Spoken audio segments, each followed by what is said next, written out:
Okay. Thank you for being here to join. So today we're starting a new unit with our level 4 diploma in computing.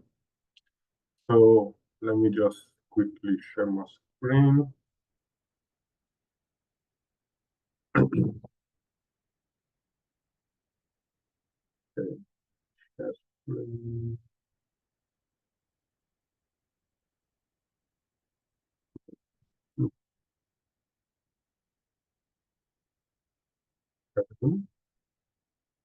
Okay. I hope everyone can see my screen. Let me share one more time.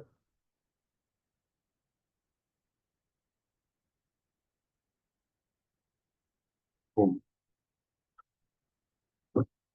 Okay, so the unit is called IT System Development, Preparation, Analysis, and Design, and Problem Solving.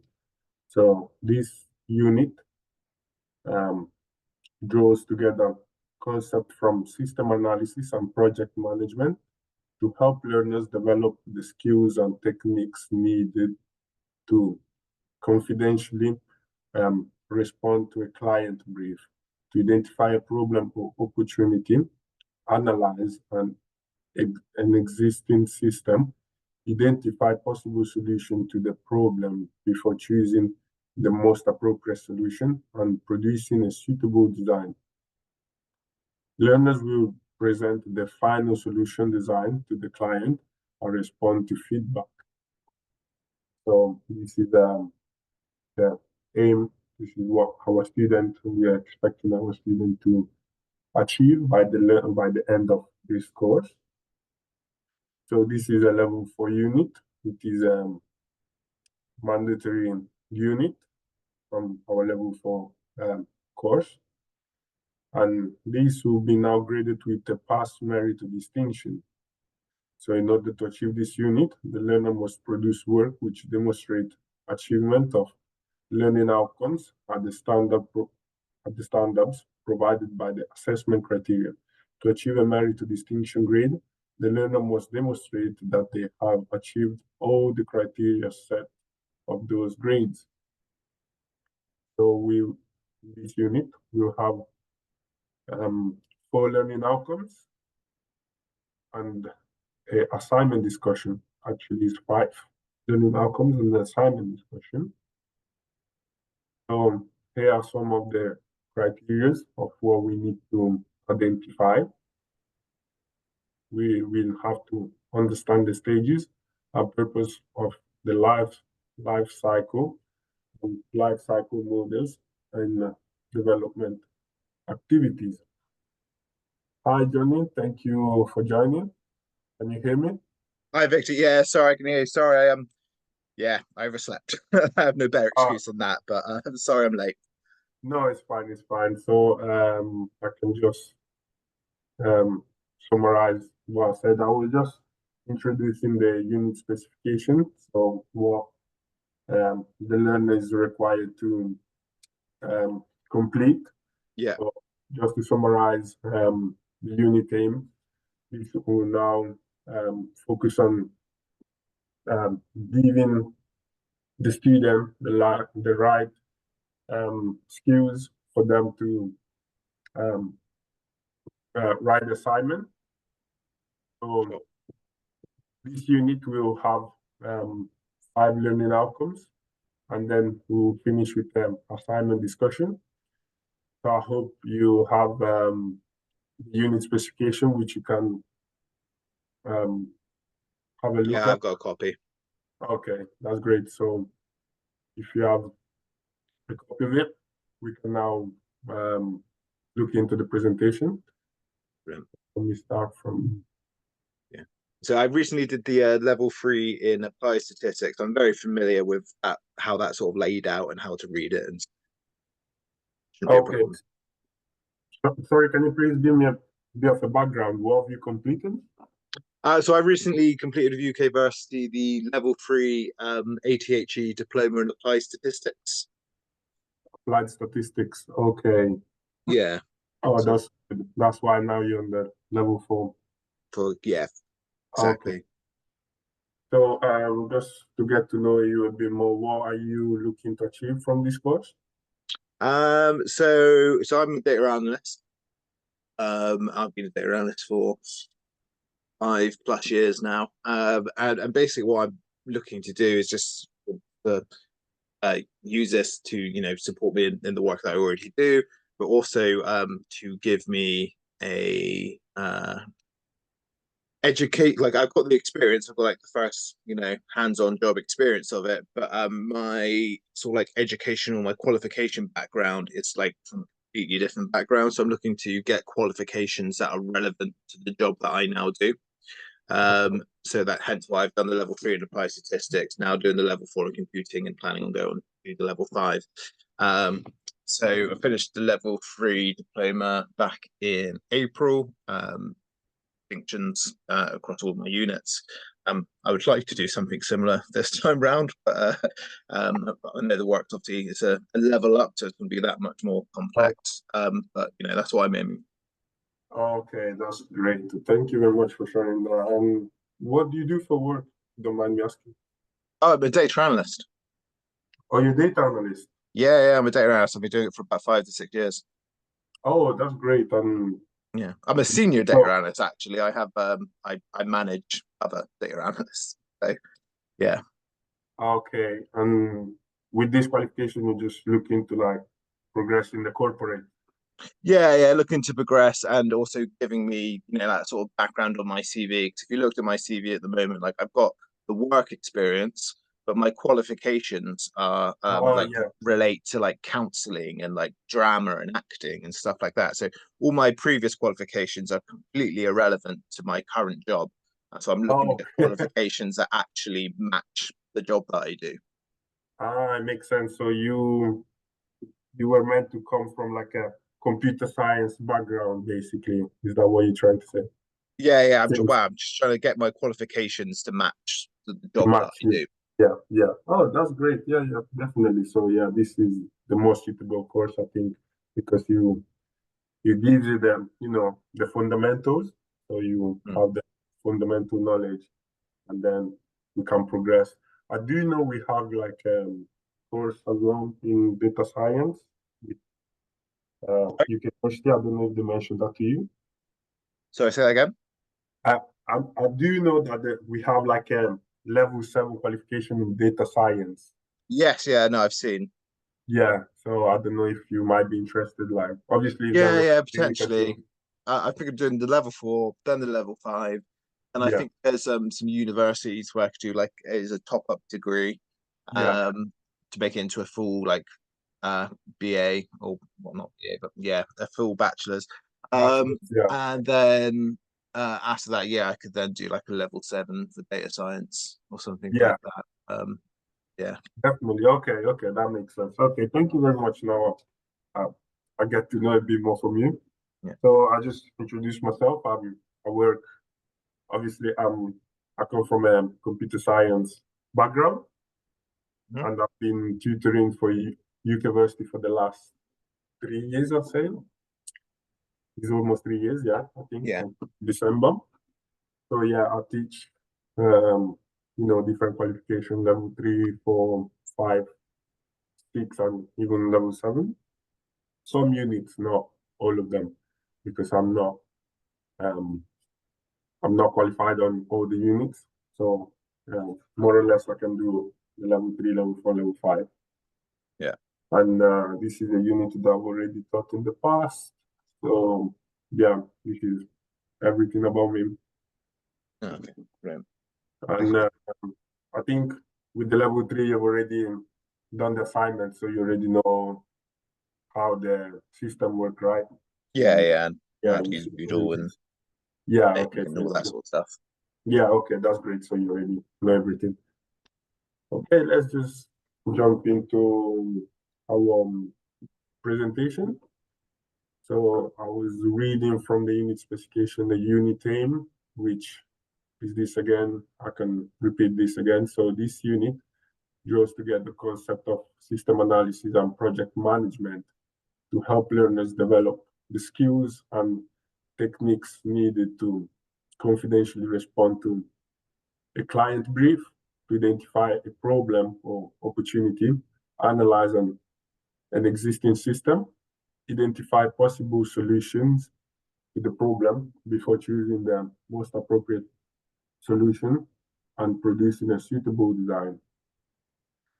So the learner will present the final solution design to the client and respond to feedback. So we have more or less our indicative content. So what we're going to do in today's session, we will introduce all the type of system development life cycle, and we will look into the purpose of them, what they do, and we'll also look into the tools that corporate, not just corporate, that companies use when it comes to system development life cycle. So let me just go back. So initially, back in the days when we used to talk about system development life cycle and how to deliver a software, people used to work with the waterfall model.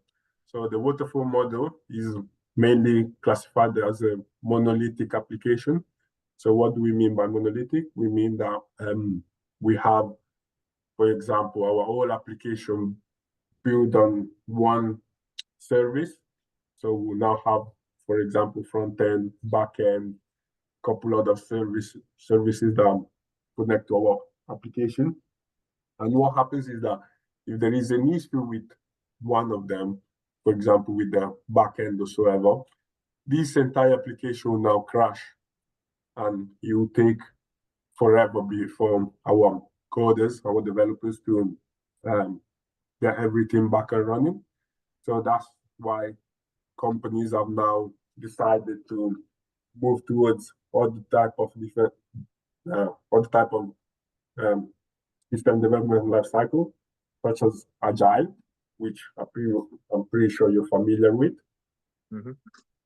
Yeah, and so waterfall, simply by the name, you can understand that there are stages such as the planning stage, development, testing, and they all fall down in the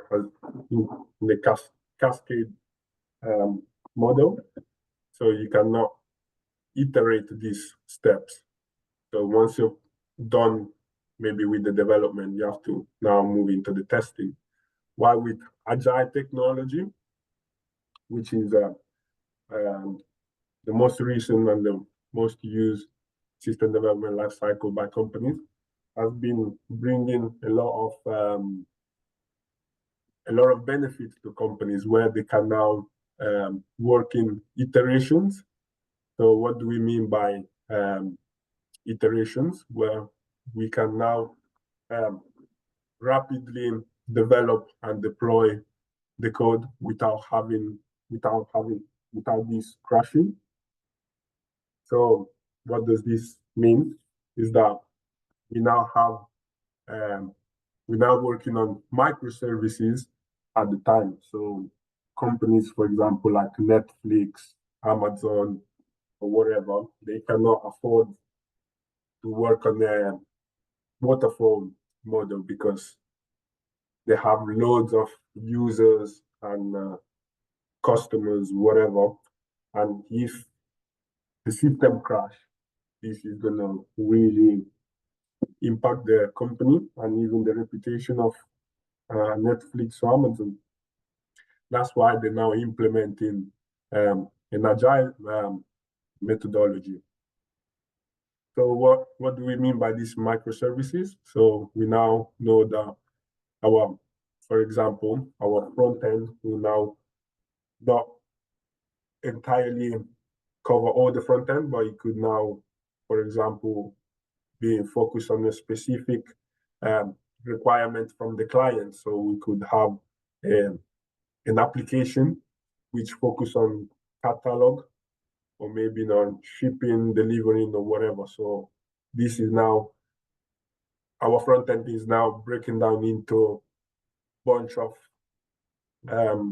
smaller microservices, smaller applications, where in case one of them crash, our entire application is not going to crash because we're now breaking it down into smaller pieces.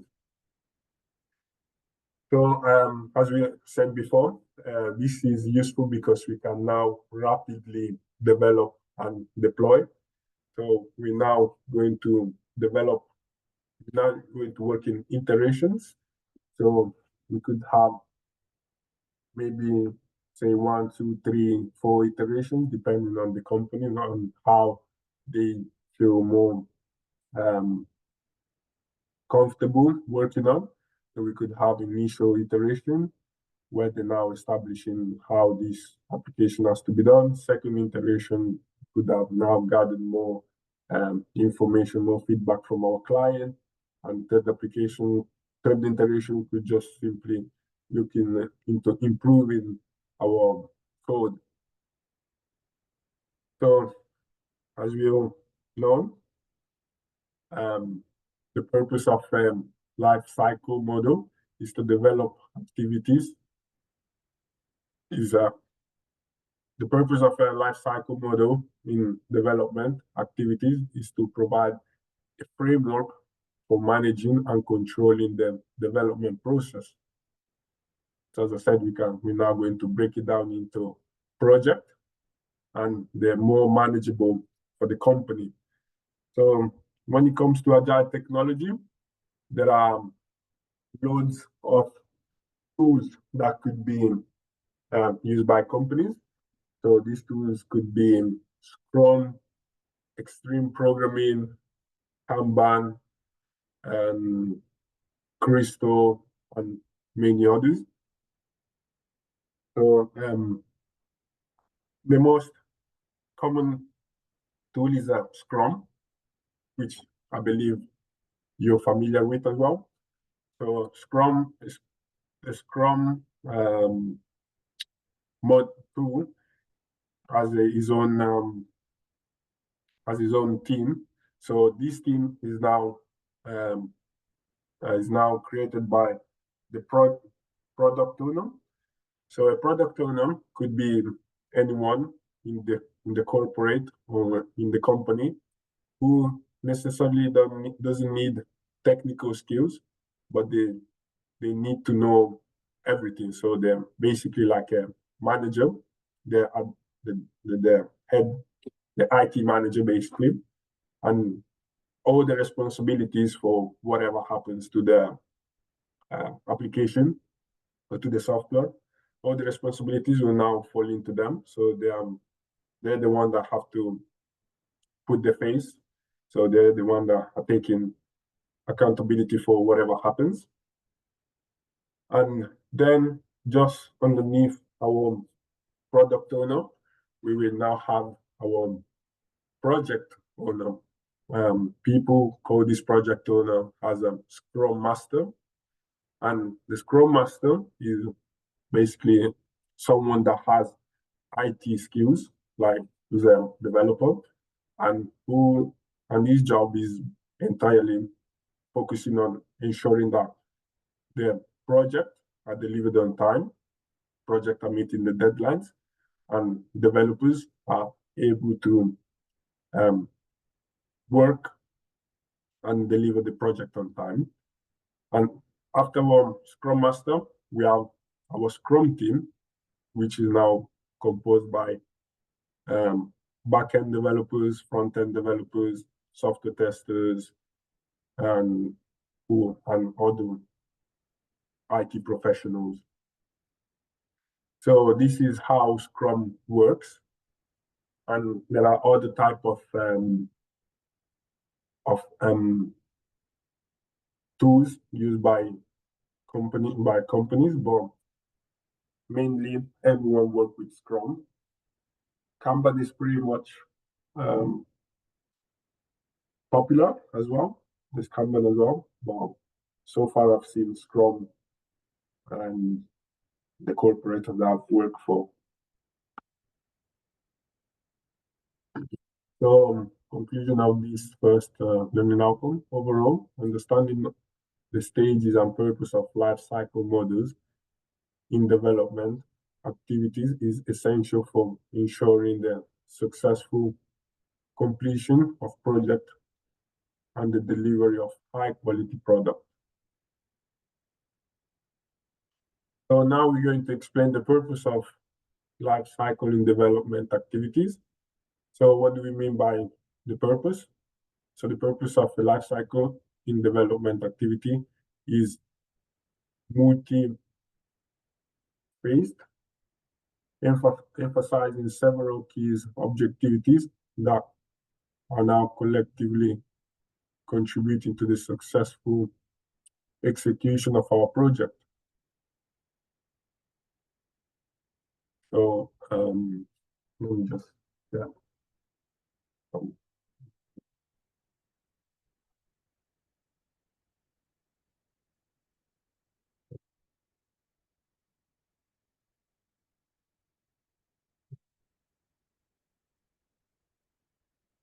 okay.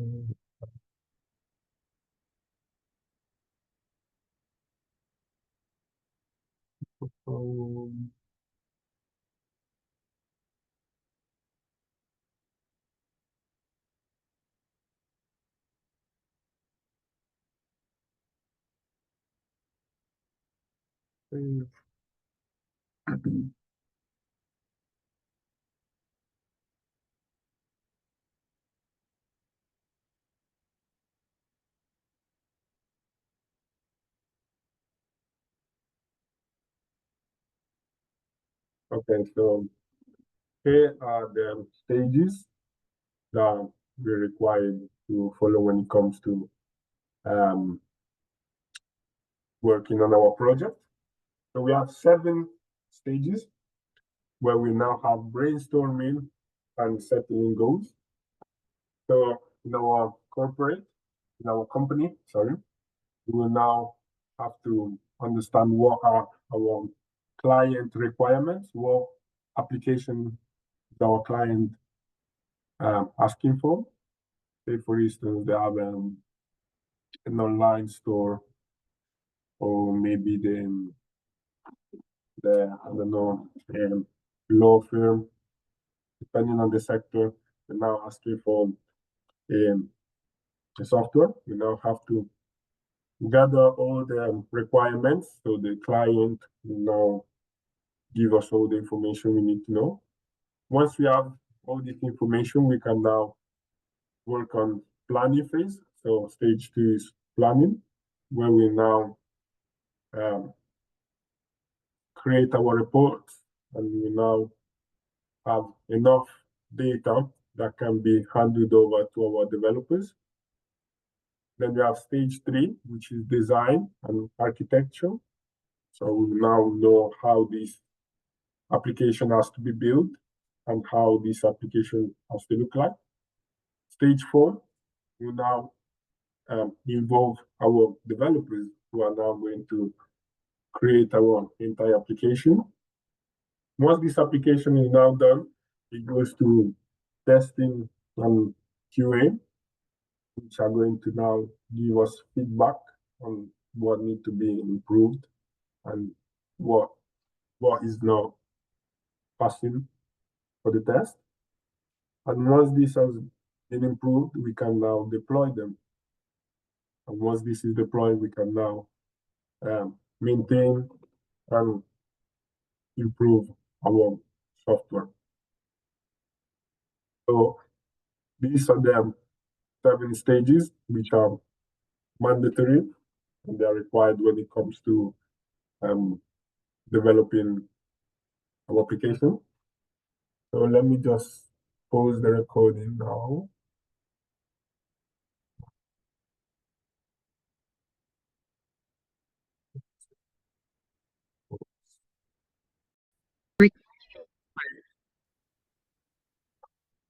Okay, John, I hope that video made it clear for you. I just wanted to ask, was the video helpful? Yeah, it was interesting. It definitely, showed me some things I Okay. thought about before. So yeah, it was useful. Do you work with this type of technology as a data analyst, or is it completely different?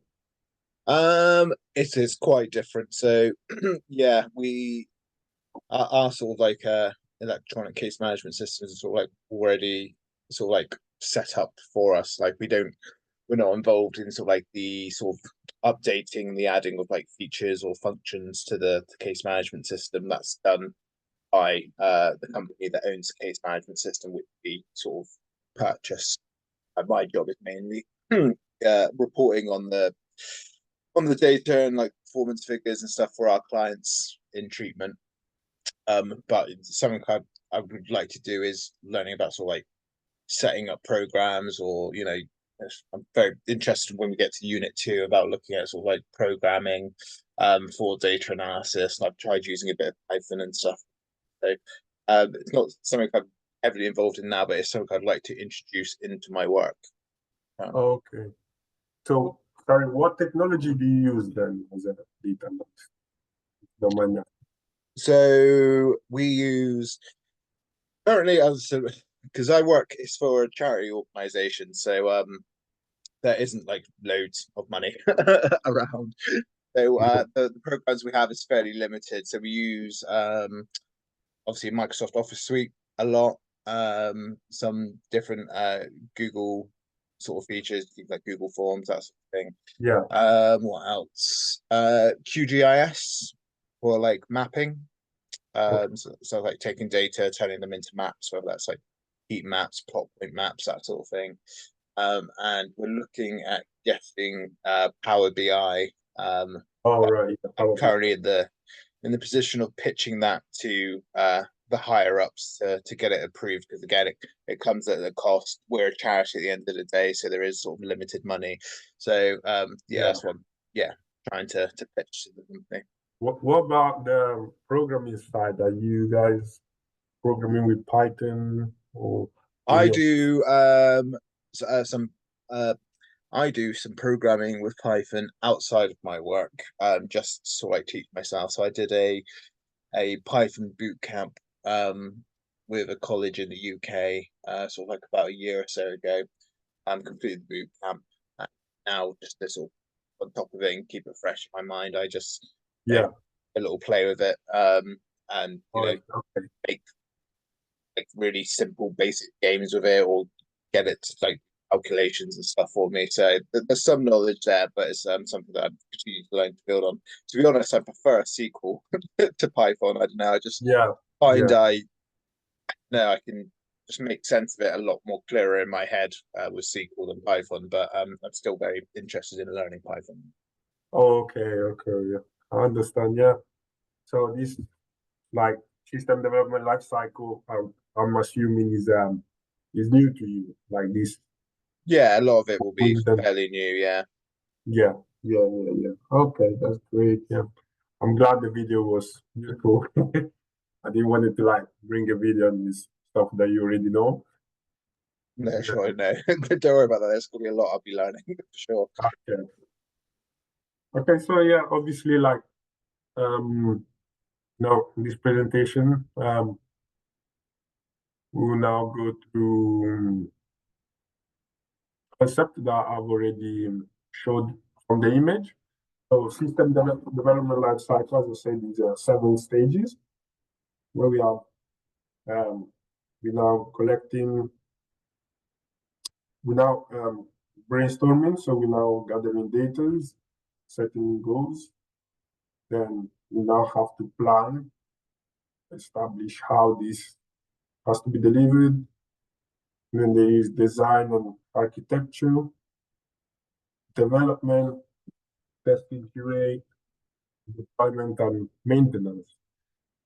So from here, we can now look into framework for development. So we can now choose what technology we'll be working on. So some teams prefer building application in JavaScript, C# or C++, depending on what application they need to deploy. So that this framework, these are all information that need to be discussed during the planning, the planning phase. Then we now have improved planning, where one of the primary benefits of life cycle is the ability to facilitate comprehensive planning. So each stage of the life cycle offers an opportunity to define objectivities, establish milestones, allocate resources, and identify dependencies. Also, we have enhanced control. So the life cycle fosters greater control over the development process by providing mechanism for monitoring progress and managing deviation from the plan. Then we have risk reduction, where development activities are inherently fraught with the risk, ranging from technical challenges to resource constraints and market uncertainties. So now we're going to describe the stages of the development life cycle. So we have mentioned them. Initiate stage, where we mark the beginning of development life cycle. Investigate, where we're going to have detailed requirements gathering.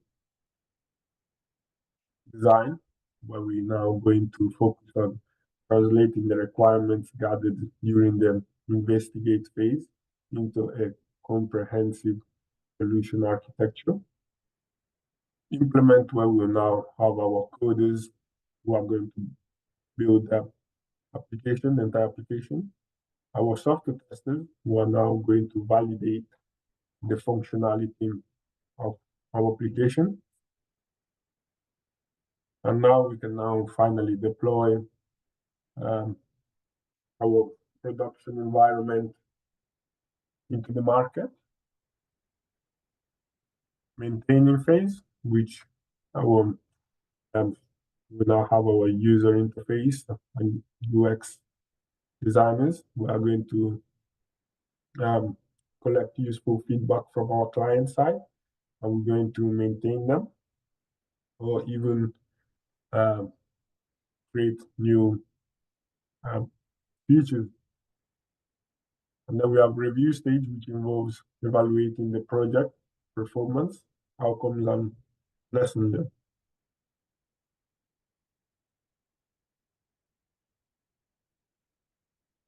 So we mentioned some system development life cycles. So there are many of them, as I said. Initially, back in the days, like the 90s or so ever, there was waterfall life cycle, which is predominantly what all companies used to use, where you have your whole entire application built on one unique server, and if this server crashes, then your whole application will crash. Then we had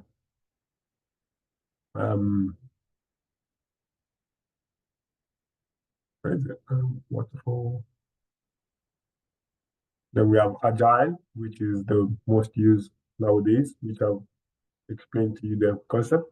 Also, we have other type of system development lifecycle. We have V-shape, which I'll show you images. Then we have spiral, and many other. We have dynamic system development method. Agile, I mentioned, the most used. Prototyping and DevOps. Yeah.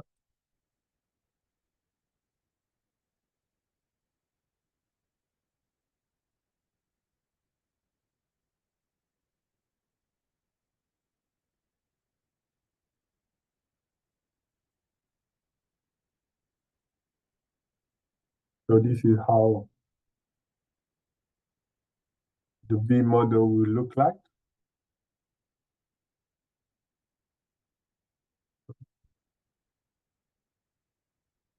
Actually, let's start from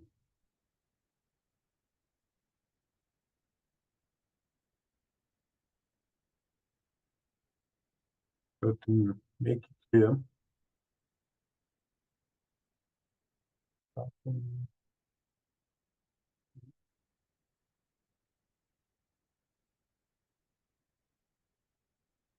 So this is a waterfall model. So we said we have all the stages. So as we said, it's a cascade sequence where once you've completed one stage, you're not going back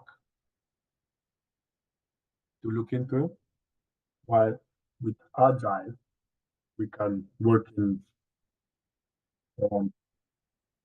iterations.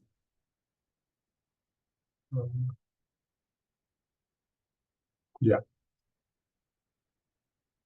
Also in the video, they explain the sprint.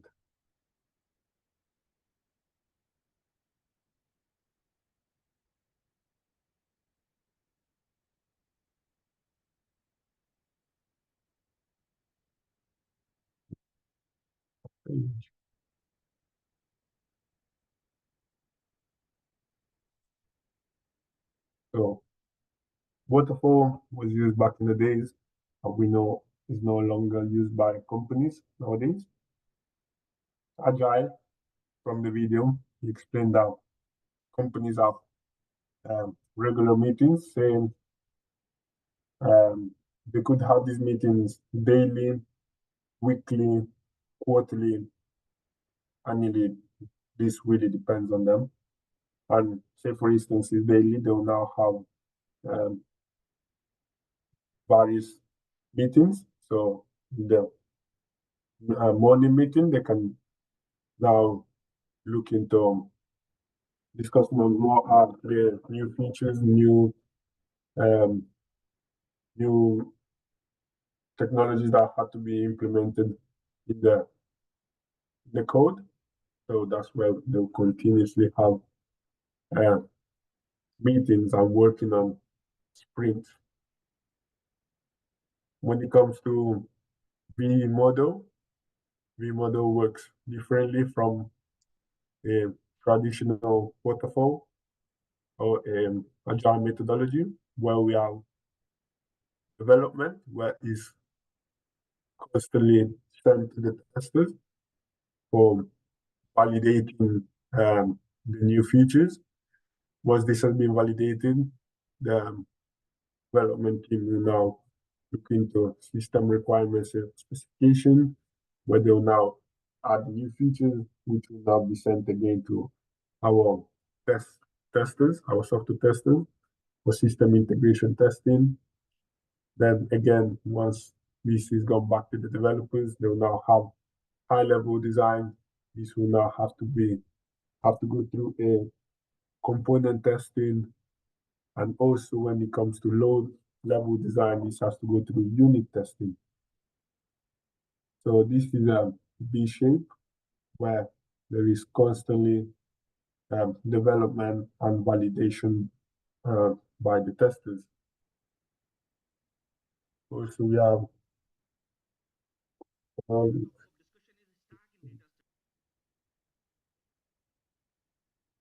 which has a different concept from Agile.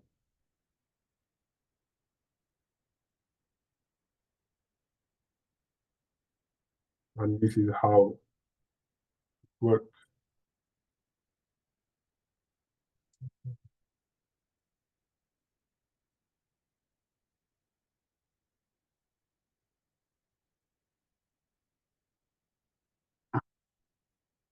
So what are the input?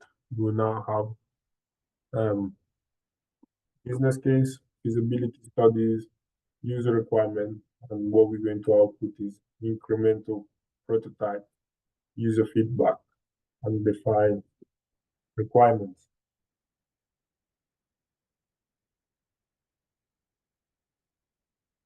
So now we're going to explain the role of system analysis in development and redevelopment. So the role of system analysis in development and redevelopment is pivotal, as it serves as a foundational process for understanding, assessing, and implementing existing system, or identifying opportunities for new development. So these are the stages. We need to understand the existing system. With this, we now involve a comprehensively understanding the structure, functionality, and behavior of existing systems, identifying the issues and opportunities. So we now see what was the past issues with the system and how this can now be improved. We're now addressing improvement goals. Well, this will help in formulating improvement goals aimed to enhance system performance, reliability, and usability. Examination feasibility, and examinative feasibility, where critical aspect of system analysis is accessing the feasibility of proposed project or development. Then we have supporting decision making, where we now have system analysis provides valuable insight and information to support decision making at various levels of the organization. So in conclusion, in summary, system analysis plays a crucial role in development and redevelopment initiatives by providing a system approach to understanding existing system, identifying improvement opportunities, and accessing the feasibility of proposed projects. So this is everything for today's session, where we looked into what are the stages of system development life cycle. Then we looked into the tools. When I say tools, I mean the technology. So in the past we had waterfall, where we have all the applications built into one server, into one macro service. Then we have agile, extreme programming, Kanban, and we have agile, which is a latest model which work with iterations, where we can now rapidly develop and deploy into microservices without having our entire application to crash. And in this agile, we looked into the tools such as Scrum, extreme programming, Kanban, Crystal, and so on. Then we spoke about all the models, not just waterfall and agile. We looked into V-shape, the dynamic system, and then many other models. But as I said, the most used is agile by all the companies. And then we looked into the benefits of them. So this was everything for today's session. Is there any question? No, that's good. Thank you. I'll probably go away and go back over the slides again myself, just to really cement it in there. But that's been very informative. Thank you. Okay. So if there is no any question, I'll end the session. Let me. Yeah, no problem. Stop recording.